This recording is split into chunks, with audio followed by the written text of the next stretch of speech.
Hello दोस्तों, स्वागत है आपका हमारे चैनल हैप्पी जमाल पे। तो आज हम बात करने वाले हैं एडवांस मैथमेटिक का काफ़ी शानदार टॉपिक लाइन एंड एंगल, रेखा एवं कोण के बारे में पढ़ने वाले हैं। इसमें हम काफ़ी डीपली पढ़ने वाले हैं।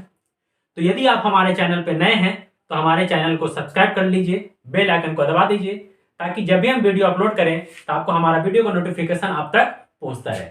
आइए हम देखते हैं रेखा एवं कोण।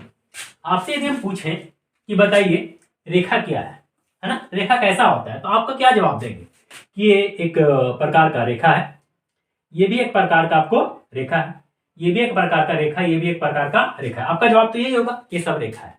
लेकिन एग्जामिनर क्या करता है, आपसे इसी में क्वेश्चन दे देता है, बिल्कुल ऐसे पूछेगा आपसे कि बताइए इसमें सरल रेखा क्या है। सरल रेखा, सरल रेखा यानी आपको सिंपल एंगल कौन सा है इसमें, है ना। तो बस सीधा सीधा आपको डिफिनेशन इसका याद होना चाहिए, तभी आप पकड़ पाएंगे इसमें से एक्चुअली जो सरल रेखा हमारा है वो सरल रेखा क्या है। सब तो रेखा ही है, ये सब जिगजैग रेखा है, ठीक है, और ये आपको सरल रेखा है। लेकिन सरल रेखा का डिफिनेशन ये होता है कि समतल सतह पर दो बिंदुओं को मिलाकर खींची गई सीधी रेखा को सरल रेखा कहते हैं। यानी समतल सतह पर दो बिंदुओं को मिलाकर खींची गई सीधी रेखा को, है ना, दो बिंदुओं को मिलाकर खींची गई सीधी रेखा को हम सरल रेखा कहते हैं। यानी ये भी एक रेखा है लेकिन ये सरल रेखा नहीं हो सकता है, ये आपको झिझक है, ये भी आपको सरल रेखा नहीं हो सकता है। हाँ, ये एक सरल रेखा हो सकता है, ये भी एक सरल रेखा हो सकता है। क्लियर।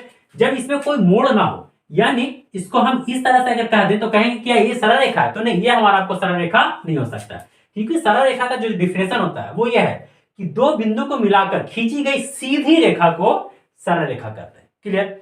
तो यहीं से आपका क्वेश्चन बन जाता है, ठीक है।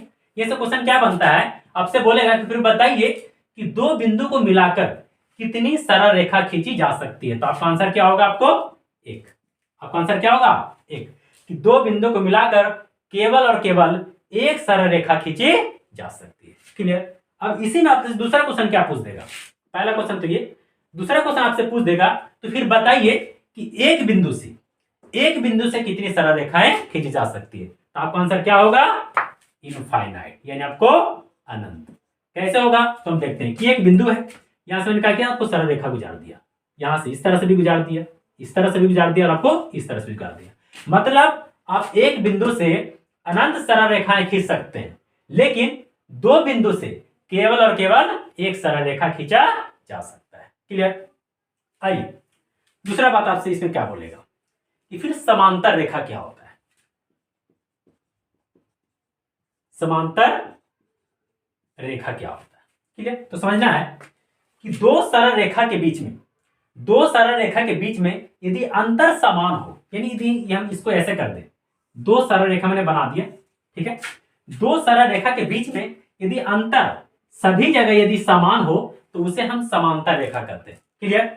इसका भी डिफिनेशन आपको याद हो गया होगा। समांतर रेखा कि दो सरल रेखा के बीच की दूरी आपस में बराबर हो तो उसे हम समांतर रेखा कहेंगे। लेकिन यदि हम इसको ऐसे कर दें और इसको ऐसे कर दें, यहां की दूरी कुछ, यहां की दूरी कुछ, यहां की दूरी यदि कुछ है तो इसे हम समांतर रेखा नहीं कर सकते। क्लियर। हमारा समांतर रेखा जब ये होगा कि दो सरल रेखा के बीच में जो दूरी है वो हमेशा आपको बराबर होना चाहिए। क्लियर। चलिए आगे पॉइंट 3 क्या करता है कि यदि दो सरल रेखा को एक तीसरी सरल रेखा यदि काट देती है तो क्या होगा। फिर से एक ये बना लिया, एक ये बना लिया, एक मैंने और बना लिया और एक मैंने और बना लिया, ठीक है। सब में दिख रहा है कि दो सरल रेखा को एक तिरछी सरल रेखा को काट रही है, ठीक। तो यहां पे क्या है, पहला में आपको समझना है, पहला वाले पॉइंट में कि दो सरल रेखा को यदि कोई तीसरी सरल रेखा काट देती है तो इसके दोनों अंदर का जो कोण होता है ना, इसके दोनों अंदर का जो कोण बना है, यदि ये अल्फा है, यदि ये आपको बीटा है, तो यहाँ पे होगा जो मान अल्फा प्लस बीटा का जो मान होगा वो हमेशा आपको 180 डिग्री का होगा। क्लियर। यदि दो सरल रेखा को कोई तिर्यक सरल रेखा काट देती है तो उसके दोनों आंतरिक कोणों का योग 180 डिग्री का होता है। क्लियर। चलिए यहाँ पे यदि दो सरल रेखा को कोई तिर्यक सरल रेखा काट देती है तो ये कोण और आपको ये कोण दोनों दिख रहा है कि दोनों का जो फेस है एक तरफ है, यानी आपको ये कौन सा फेस है, इसका जो नाम होगा वो आपको सम्मुख कोण, सम्मुख कोण, सम्मुख एंगल या फिर इसको कह सकते हैं आपको फ्रंट एंगल, आपको इसे कह सकते हैं। क्लियर? इसे समूह कोण, यानी दिख रहा है कि जो दोनों का कोण है, जो दोनों का जो मुंह है वो आपको एक जैसा है, मतलब जितना इधर खुला हुआ उतना ही आपको इधर खुला हुआ है, इसका जो नाम होगा आपको वो सम्मुख कोण होने वाला। ठीक है, आपको फ्रंट एंगल। तो यहाँ पे होगा क्या, यदि हम इसका नाम रखे अल्फा, इसका नाम रखिए यदि बीटा, तो यहाँ पे जो दोनों का जो फेस खुल रहा है वो अल्फा बराबर आपको बीटा होगा। क्लियर? यानी सम्मुख कोण का मान क्या होता है, आपको बराबर होता है, अल्फा बराबर आपको बीटा होगा। क्लियर? तीसरा में यहाँ पे समझते हैं, यदि दो सरल रेखा को कोई तिर्यक सरल रेखा काट दे, क्लियर, तो इसका ये कोण और इसका आपको ये कोण, इसको बोलते हैं एकांतर कोण। एकांतर कोण, अल्टरनेट एंगल।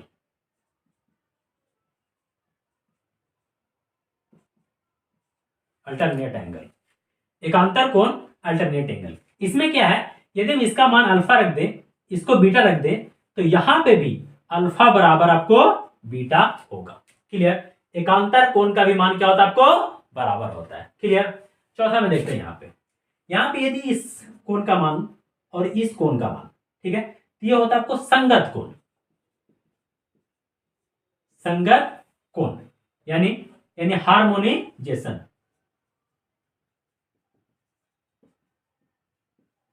Harmonisation angle. ठीक है, तो यहां पे यदि अल्फा रखें, यहां पे बीटा रखें, तो यहां भी अल्फा बराबर आपको बीटा होगा। क्लियर? तो हमने ये चारों टाइप को देख लिया। यदि दो सरल रेखा को कोई तिर्यक सरल रेखा काटती है तो इसके दोनों आंतरिक कोणों का योग 180 डिग्री होता है। ठीक है, यदि समूह कोण है तो समूह कोण हमेशा बराबर होता है। यदि वो एकांतर कोण है तो एकांतर कोण भी हमेशा बराबर होता है। यदि वो संगत कोण है तो संगत कोण भी हमेशा आपको बराबर होता है। क्लियर? तो यहां से एक क्वेश्चन आपसे और पूछता है, पॉइंट 4 में आपसे पूछ देगा, तो बताइए कि दो सरल रेखा को यदि एक सरल रेखा काट दे, ठीक है, दो सरल रेखा को यदि कोई तिर्यक सरल रेखा काट दे, ठीक है, तो इसके सभी आंतरिक कोणों को द्विभाजित करने पे, सभी आंतरिक कोणों को द्विभाजित करने पे कौन सी आकृति बनेगी? देखिए हमने क्या किया, सभी आंतरिक कोण को द्विभाजित कर दिया, तो हमें जो आकृति दिख रहा है वो कैसा दिख रहा है, वो एक रेक्टेंगल आयत का शेप दिख रहा है।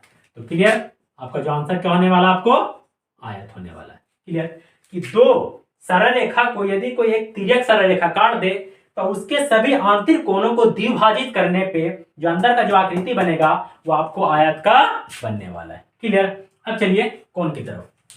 चलिए हमने रेखा को देख लिया, अब बात करते हैं कोण। कोण क्या होता है, इसका डेफिनेशन क्या होगा? ठीक है, तो सबसे पहले हमने लिख लिया आपको कोण। ठीक, इसे बोलता है कि दो सरल रेखा को यदि जहां पे मिलता है वहां पे जितना झुकाव उत्पन्न होता है उसी को हम कोण कहते हैं। जैसे हमने माना कि एक सरल रेखा है, एक सरल रेखा हमने यहां से और खींच दिया, तो इन दोनों के बीच में जितना झुकाव उत्पन्न हुआ है इसी को हम कहते हैं कोण। क्लियर? कि दो सरल रेखा को जहां पे मिलता है वहां से जितना झुकाव उत्पन्न होता है, इसमें जितना झुकाव है यहाँ पे जो बना कोण है इसी को हम आपको कोण कहते हैं। क्लियर? तो आपसे यहाँ पे क्वेश्चन पूछेगा पहला, तो फिर आप बताइए कि सबसे छोटा कोण क्या होता है। तो देखिए हमने इसी को क्या किया है, क्या किया, यहाँ पे था कुछ कोण बना, यहाँ पे उससे छोटा बनेगा, यहाँ पे और भी छोटा बनेगा, और यदि हम इसको और करें तो और छोटा, और इसको लास्ट करते करते क्या कर दे, तो इसी लाइन पे लेके चले। तो जो हमारा जो कोण बनने वाला है वो सबसे छोटा क्या बनने वाला है आपको, वो 0 डिग्री का बनेगा। ठीक है, तो आपसे क्वेश्चन पूछेगा कि सबसे छोटा कोण कितना डिग्री का होता है, तो आपका आंसर क्या होगा, आपको 0 डिग्री। तो जब छोटा पूछा तो आपसे बड़ा भी तो पूछ सकता है, बी में आपसे पूछेगा तो फिर बताइए कि सबसे बड़ा कोण कितना डिग्री का होगा, तो आपका जवाब क्या होगा, आपको 360 डिग्री। कैसे, आइए देखते हैं। हमने क्या किया, इसको यहाँ से लाते लाते नीचे लेके चले थे, क्या 0 डिग्री का बन गया, लेकिन इसको यदि और बढ़ा दे तो और बड़ा, और बढ़ाएं तो और बड़ा, और बढ़ाएं तो और बड़ा, बढ़ाते चले गए, बढ़ते चला गया, बढ़ाते चले गए, बढ़ते चले गए, और लास्ट में जाते जाते फिर से पीछे से घूम के कहाँ चला आया, इसी लाइन पे आपको घूम करके चला आया। तो आपको पता है कि किसी भी आकृति के पूरा राउंड हो जाना, गोले गोले घूम जाना, 360 डिग्री का आपको कोण बनता है, जो आपको सबसे बड़ा कोण है। क्लियर? आपसे पूछेगा कि सबसे छोटा कोण कितना डिग्री का, तो 0 डिग्री, और सबसे बड़ा कोण कितना डिग्री का, तो 360 डिग्री। लेकिन यहाँ पे आप सोचिए कि जब आप एग्जाम में बैठते हैं या फिर कोई क्वेश्चन को सोल्व करते हैं तो आपको 360 ना देखकर कि इससे बड़ा बड़ा डिग्री देखने को मिलता है। कहीं तो आपको देखने को मिलेगा आपको 720, 1080, आपको इस तरह का कोण देखने को आपको मिल जाता है। तो हमने तो आपको कहा कि सबसे बड़ा कोण 360 डिग्री का होता है, तो फिर ये कहां से आ गया? तो ये कुछ नहीं है, ये आपको सिर्फ एग्जामिनर कंफ्यूज कर रहा है ना। आपका सबसे बड़ा मान 360 ही होता है, इससे बड़ा कुछ मान होता ही नहीं है ना। ये सिर्फ जो एग्जामिनर है आपको सिर्फ कंफ्यूज कर रहा है। और वो कंफ्यूज कैसे कर रहा है? देखिए, हमने आपको बताया कि एक लाइन है, ठीक है, इस लाइन से हमने जो घूमना स्टार्ट किया, पूरा घूमते घूमते हमने यहां तक आपको घूम लिया, एक चक्कर हमने लगा दिया, 360 डिग्री का कोण बना लिया, एक चक्कर लगाया तो 360 डिग्री कोण बना। लेकिन फिर ये क्या करता है, एक बंदा फिर से यहां से चलता है, लगातार यहां से फिर चलता है, फिर घूमते घूमते वो कहां चला आया, फिर से यहां चला आया, तो फिर दोबारा वो 360 डिग्री का घूम लिया। तो बस वही वो कहता है कि हमने 360 से एक बार घूमा, लेकिन हमने क्या किया, 2 बार चक्कर लगा दिए, तो 360 कितना का लगा दिए, 720 का चक्कर लगा दिए। लेकिन आप सोचिए आप कि हमने यहां से चलना स्टार्ट किया था, 0 डिग्री से चलना स्टार्ट किए और कहां तक चले हैं, पूरा 360 डिग्री तक चले हैं, मतलब उसी लाइन पे। मतलब हम कह सकते हैं कि जो 0 डिग्री का मान होगा वही आपका 360 डिग्री का मान होगा। क्लियर? इस चीज को याद रखना है, जो 0 डिग्री का मान होगा वही आपका 360 डिग्री का मान होगा। तो और आगे बढ़िए, यदि फिर से यदि हम एक बार घूमना स्टार्ट कर दे, फिर से यदि घूमना स्टार्ट कर दे, फिर कहां चला है, फिर इसी पे चला है, लेकिन हमारा डिग्री कितना हो गया, 36 36 72, मतलब 720 डिग्री। मतलब हम कह सकते हैं कि जो 0 डिग्री का मान वही 360 डिग्री का मान और वही आपको 720 डिग्री का मान। और यदि हम 3 बार घूम गए तो 1080, यानी आपको वही आपको 1080 डिग्री का मान होगा। क्लियर?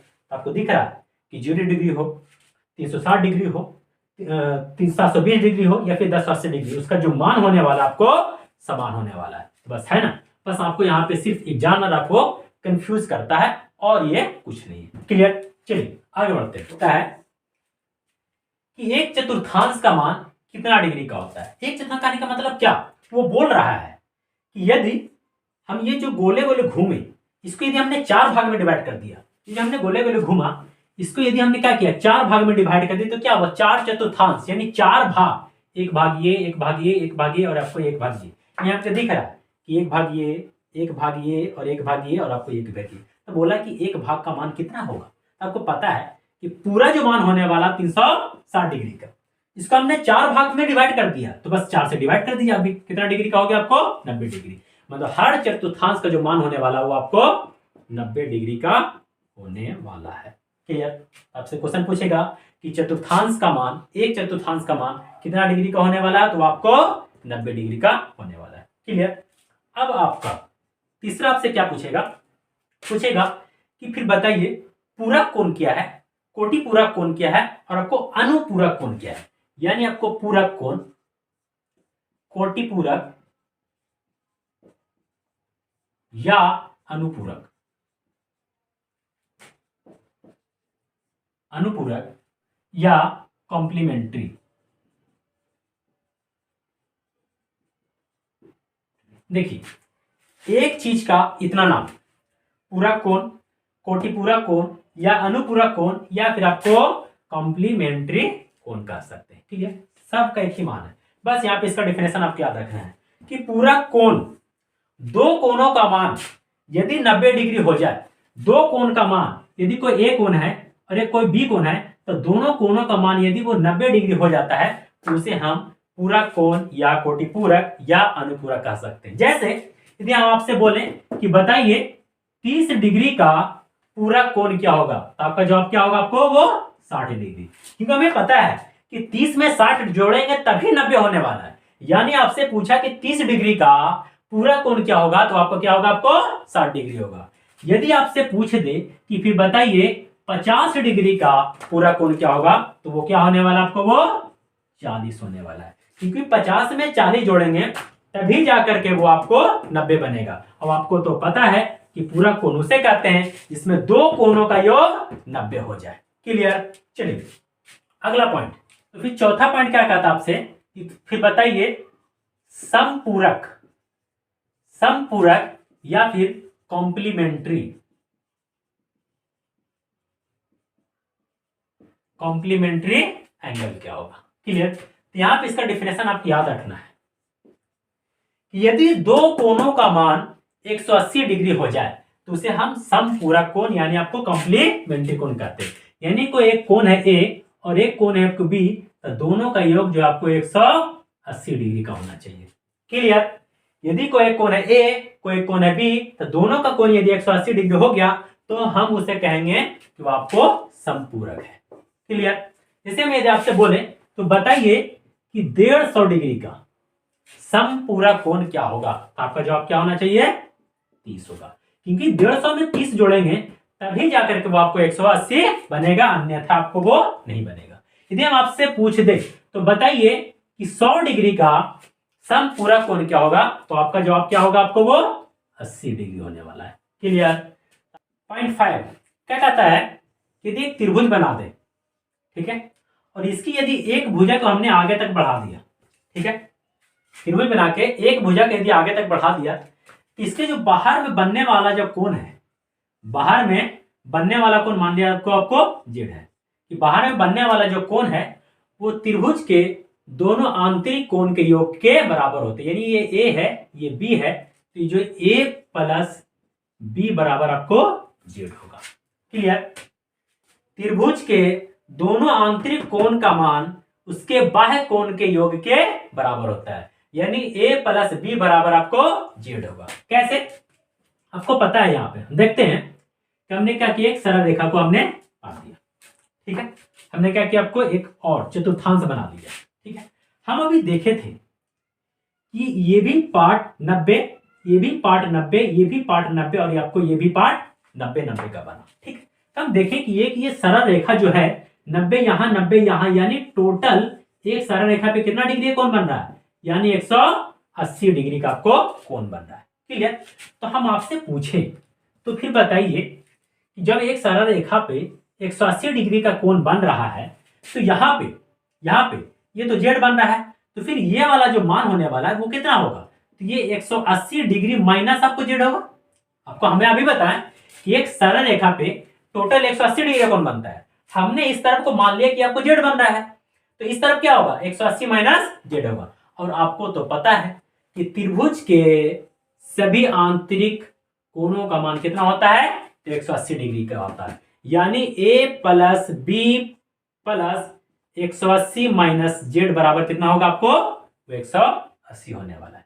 ये क्या होगा, 180 को मैंने उधर कर दिया और जेड को भी उधर कर देती, यहाँ पे बचा क्या, ए प्लस बी बराबर 180 उधर गया तो ये प्लस में ये माइनस में दोनों हो गया खत्म, और जेड उधर गया आपको प्लस में, हमारा हो गया कि दोनों आंतरिक कोण का जो योग है वो बाहर कोण के योग के बराबर है। क्लियर? तो बस आपको ये आपको याद रखना है। चलिए अब हम कुछ इंपोर्टेंट क्वेश्चन की ओर चलते हैं, देख लेते हैं इंपोर्टेंट क्वेश्चन इससे क्या क्या आने वाला है। इसमें पहला क्वेश्चन क्या कहता है कि दिए गए आकृति में EC बराबर है BC के, कोण ECD 70 तथा BDO 20, तो OBD का मान क्या होगा। ठीक है, आपको बना रखा है, पहला जो क्वेश्चन है उसमें आपको फिगर कुछ इस तरह से बना रखा है,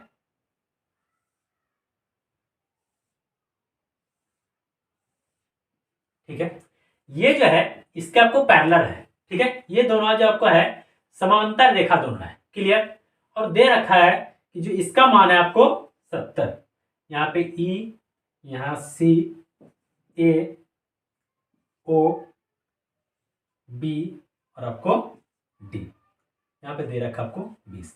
आपको पता है कि जब ये और ये दोनों समांतर रेखा है तो ये मान और ये कोण, ये वाला कोण और ये कोण क्या है आपको, ये तो दोनों आपको संगत कोण है, दोनों क्या आपको संगत कोण है। ये 70 है तो इसको भी 70 होना पड़ेगा। क्लियर? तो आगे और क्या बोलता है, आपसे क्वेश्चन मांग रहा है कि OBD का मान आपको क्या होगा। OBD हमको ये वाला मान चाहिए, और अभी हम आपको बताएं कि त्रिभुज के दोनों आंतरिक कोण का योग उसके बाह्य कोण के योग के बराबर होता है, यानी ये 20 है, इसको कितना होना पड़ेगा आपको 50 होना पड़ेगा, तो इसका आंसर क्या हो गया आपको 50 डिग्री। क्लियर? चलिए दूसरा क्वेश्चन क्या कहता है कि दिए गए आकृति में AB पैरेलल है आपको CD के, तो FXE का मान क्या होगा। ठीक है, हम आकृति बना रहे हैं, यहाँ पे इस तरह का दिया हुआ है, तो इस तरह दे रखा है A B C D F E, यहां पे दे रखा 50, यहां पे दे रखा है आपको 30। आपसे पूछ रहा है कि यहाँ पे इसका जो मान होने वाला है वो आपको क्या होने वाला है। तो हम देखिए कुछ नहीं कर रहे, हमने क्या किया, ये भी एक सरल रेखा, ये भी सरल रेखा, हमने इन दोनों को रिस्पेक्ट में रख करके एक और सरल रेखा इसके बीच से गुजार दिया। क्लियर, हमने एक और सरल रेखा इसके बीच से गुजार दिया। क्यों? क्यों हम देखें कि अब सरल रेखा को यदि कोई एक तिर्यक सरल रेखा काट रही है, ठीक है, तो ये वाला कोण और आपको ये वाला कोण, यानी आपको एकांतर कोण क्या होता है, आपको बराबर, यानी आपको ये 50 है तो इसको भी आपको 50 होना पड़ेगा। क्यों भाई? क्योंकि दोनों एकांतर कोण है। यहाँ भी अब देखिए कि दो सरल रेखा की यदि कोई एक तिर्यक सरल रेखा काट रही है तो यहाँ 30, तो यहाँ भी आपको 30, यानी x का जो मान होने वाला है वो आपको 80 डिग्री का होने वाला है। क्लियर? चलिए तीसरा क्या बोलता है कि दिए गए आकृति में ABC 100 डिग्री, EDC 120 डिग्री तथा AB पैरेलल है DC के, तो BCD किसके बराबर होगा। देखिए आपका आकृति कुछ इस तरह दिया हुआ है, ठीक है, रखा है आपको ABCDE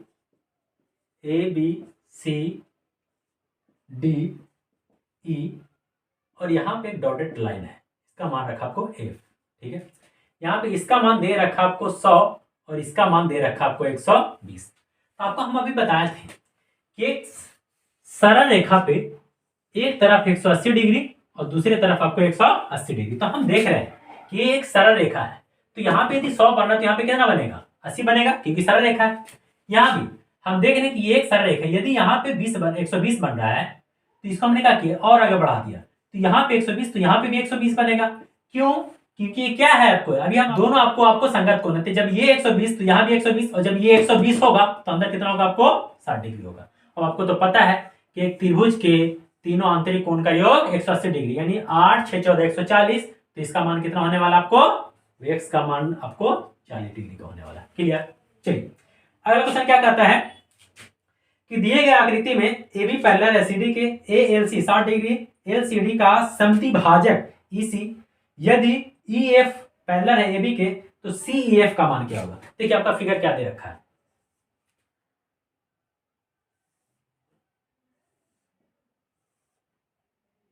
समद्विभाजक यानी ये वाला जो कोण है इसका समद्विभाजक है, दो बराबर भागों में बांट दिया है। क्लियर? चलिए नाम दे रखा है ABLCDEF,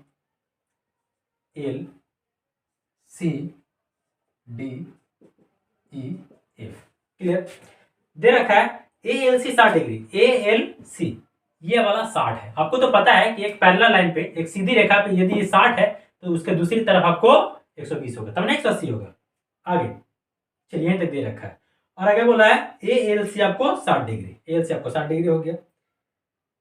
आगे चलिए हो गया ALC आपको 60 डिग्री। तो हमने देख ली कि यदि ये 120 है तो यहाँ पे कितना होगा, यहाँ पे आपको, यहाँ पे 120 डिग्री है तो यहाँ पे कितना मान होने वाला है। आपको पता है कि समांतर रेखा के यदि कोई तिर्यक रेखा काट दे तो इसके दोनों आंतरिक कोणों का योग 180 डिग्री होता है, यानी यहाँ पे 120 है तो यहाँ पे कितना होना पड़ेगा आपको 60, और जब ये 60 होगा तो यहाँ पे बोल रखा है कि ये दोनों क्या है, समद्विभाजक है, यानी इसमें 30 और आपको इसमें 30 होगा। क्लियर? और फिर यहाँ पे देख रहे हैं ये इसके पैरेलल है, यानी ये भी एक क्या है, समांतर रेखा है। तो आपको पता है कि समांतर रेखा के दोनों आंतरिक कोण का योग 180 डिग्री, यानी इसका 30 मान, तो यहाँ पे कितना आपको 150 आपको मान होगा।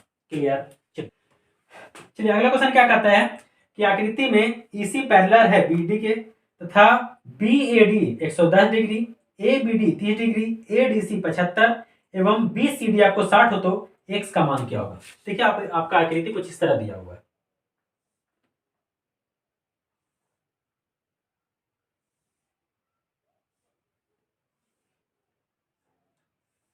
यहां से इस तरह है और एक आपको ये दे रखा है। क्लियर? यहाँ पे नाम दे रखा आपको A B D C, यहाँ पे आपको E और यहाँ पे आपको X, इसका मान आपको निकालना है।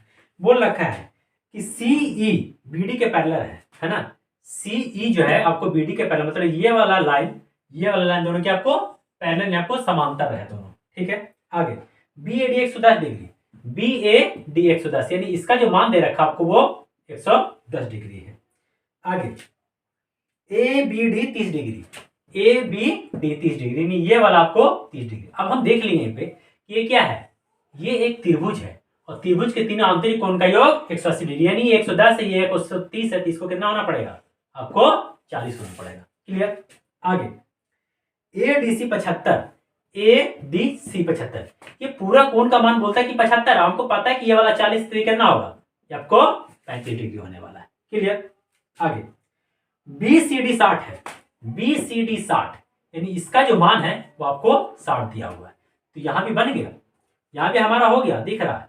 ये भी एक आपको त्रिभुज है, यानी ये आपको 60, ये आपको 35, तो 95, यानी इसका जो मान होने वाला आपको वो 85 होने वाला है। ठीक है, अब हम देखें कि ये और ये दोनों समांतर रेखा, यानी ये वाला कोण और ये वाला कोण, यानी आपको एकांतर कोण दोनों क्या होता है आपको बराबर, यानी ये 85 तो इसका भी मान आपको 85 होगा आपको एकांतर कोण से। क्लियर।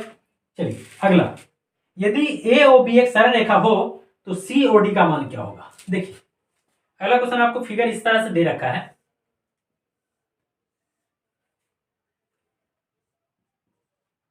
चालीस 4x आपको 3x, CDAB। अभी हमने आपको देखा कि जो सरल रेखा होता है, ये सरल रेखा पे टोटल आपको 180 डिग्री का मान होता है। तो हम क्या करने वाले हैं, यहाँ पे जोड़ने वाले हैं कि 40 प्लस 4x प्लस आपको 3x बराबर आपको 180 डिग्री। क्यों? क्योंकि हम देख रहे हैं कि ये क्या है, एक सरल रेखा है, यहाँ और आपको यहाँ पर आपको गोल घूम गया, तो क्या होगा 40 डिग्री 4 और आपको 3x, टोटल आपको 180 डिग्री। तो 4 3 आपको 7x बराबर 40 आपको उधर चला गया तो आपको 140, यानी x का जो मान होने वाला आपको 20 डिग्री। ठीक है, तो आपसे क्वेश्चन पूछ रहा है, तो बताइए COD का मान, COD का मान, यहाँ पे आपको वो है COD का मान, तो x का मान आपको 20 यानी 4 दूनी 8, मतलब टोटल आपका जो आंसर होने वाला आपको वो 80 डिग्री होने वाला है। चलिए अगला सबसे इंपॉर्टेंट क्वेश्चन और सबसे लास्ट क्वेश्चन, यदि किसी सरल रेखा जो अक्षों पर A और B के बराबर अंतःखंड काटती है पर मूल बिंदु से डाले गए लंब की लंबाई P हो तो इन चारों ऑप्शन में से क्या आपको सही होगा। आपको यहाँ पे बोल रखा है यदि किसी सरल रेखा जो अक्षों पर A और B के बराबर आपको अंतःखंड काटती है, आपको पहले देखिए अक्ष क्या है, आपको पता है कि अक्ष यदि 4 भाग में बांट दें तो इसको बोलते हैं y अक्ष और इसको बोलते हैं आपको x अक्ष बोलते हैं। क्लियर। तो बोलता है कि एक सरल रेखा, ठीक है, इसको क्या करता है a और b के रूप में डिवाइड करना, मतलब इसकी जो दूरी है a और इसकी जो दूरी है आपको b, या फिर ये a या फिर आपको ये b है। क्लियर। अब बोलता है इसमें मूल बिंदु से, ठीक है, यहाँ पे बोल रखा है कि मूल बिंदु से डाले गए लंब की लंबाई p है, मूल बिंदु से डाले गए जो लंब है इसकी लंबाई आपको p है। तो बताइए इन समीकरण में से आपको क्या सही होने वाला है। क्लियर। देखिए तो हम देख रहे हैं यहाँ पे हम देख रखा है कि ये ए बी आपको ये बी है, हमको पता है यहाँ पे हमने मान लिया आपको जेड, तो ये क्या दिख रहा है, एक आपको त्रिभुज दिख रहा है। ठीक है, त्रिभुज में क्या होता है कि लंब स्क्वायर प्लस आधार स्क्वायर बराबर आपको कर्ण स्क्वायर होता है, यानी हम यहाँ पे लिख सकते हैं ए स्क्वायर प्लस बी स्क्वायर बराबर आपको जेड स्क्वायर कर सकते हैं। क्या कोई दिक्कत? कोई दिक्कत नहीं। क्लियर। अब आगे देखते हैं, यहाँ पे त्रिभुज की यदि हमने पलट दिया इस तरह से तो ये ए बी और यहां से आपको जो दिख रहा है ये आपको पी दिख रहा है, कर्ण आपको ये भी है। अब यहाँ का मान जो हमने रखा आपको जेड रखा है, तो त्रिभुज का हमने देख लिया कि लंब स्क्वायर प्लस आधार स्क्वायर बराबर आपको कर्ण स्क्वायर होता है। ठीक है, यदि हम इसका क्षेत्रफल निकालें, यदि हम इसका क्षेत्रफल निकालें तो क्या होता है 1/2 लंब गुने आधार, 1/2 लंब गुने आधार होता है। ठीक है, और यदि यहां से हम क्षेत्रफल निकालें तो यहां भी सेम चीज है 1/2 लंब गुने आपको आधार। हमें अभी आधार क्या दिख रहा है, ये दिख रहा है। ठीक है, हमने आधार देख लिया। हमने क्या किया, इस वाले भाग को ही आधार मान लिया और इस वाले भाग को लंब, क्योंकि ये बोल रखा पहले कि P जो है इस पे आपको लंब है यानी आपको 90 डिग्री है, तो यहाँ पे लंब हो गया थी आपको आधार हो गया। ठीक है, हमने इसको मान लेते यहाँ से 1/2 गुने लंब गुने आधार। तो हम देख रहे हैं कि ये भी इसी त्रिभुज का क्षेत्रफल और ये भी इसी त्रिभुज का क्षेत्रफल, तो दोनों क्या होने वाले बराबर, यानी 1/2 P और आपको जेड। अब क्या है इससे और आपको ये खत्म हो गया, तो यहाँ पे क्या आ गया P को हमने यहाँ पे ले लिया, यानी BA/P बराबर आपको जेड हो गया। अब हमें दिख रहा है कि जेड स्क्वायर का मान है ए स्क्वायर प्लस आपको बी स्क्वायर, यानी हम यहाँ पे क्या कर दे स्क्वायर कर दे तो हम यहाँ पे रख सकते हैं जेड स्क्वायर के बराबर हम रख सकते हैं ए स्क्वायर प्लस आपको बी स्क्वायर, क्योंकि इसी का मान तो है यहाँ पे दिया हुआ। ठीक है, हमने यहाँ पे आपको रख दिया। अब हम देखें कि जो हमारा आया ए स्क्वायर बी स्क्वायर बट आपको पी स्क्वायर बराबर ए स्क्वायर प्लस आपको बी स्क्वायर। अब हम क्या करने वाले हैं कि ए स्क्वायर बी स्क्वायर से दोनों में डिवाइड कर दिए, यहाँ पे ए स्क्वायर बी स्क्वायर इसको भी डिवाइड कर दिया, ए स्क्वायर बी स्क्वायर से इसमें कर दिया, ए स्क्वायर आपको बी स्क्वायर से इसमें कर दिया। क्यों भाई? क्योंकि हमें मैथ चाहता है कि आप हमारे साथ जो करना है कीजिए, लेकिन जो भी करना है वो सब में बराबर करना है। तो हमने यहाँ पे किया, इसमें भी ए स्क्वायर बी स्क्वायर से भाग दिया, इसमें भी उसी से भाग दिया, इसमें भी आपको उसी से भाग दिया। क्यों? कि हमने देखा कि इससे आपको ये खत्म हो गया, ए स्क्वायर से ए स्क्वायर का खत्म, बी स्क्वायर से आपको बी स्क्वायर खत्म। एटलीस्ट हमें लास्ट में जाके क्या मिला, 1 बट्टा पी स्क्वायर बराबर 1 बट्टा ए स्क्वायर प्लस 1 बट्टा आपको पी स्क्वायर। तो हमारा समीकरण आपको क्या होने वाला, आपको ये होने वाला। क्लियर? चलिए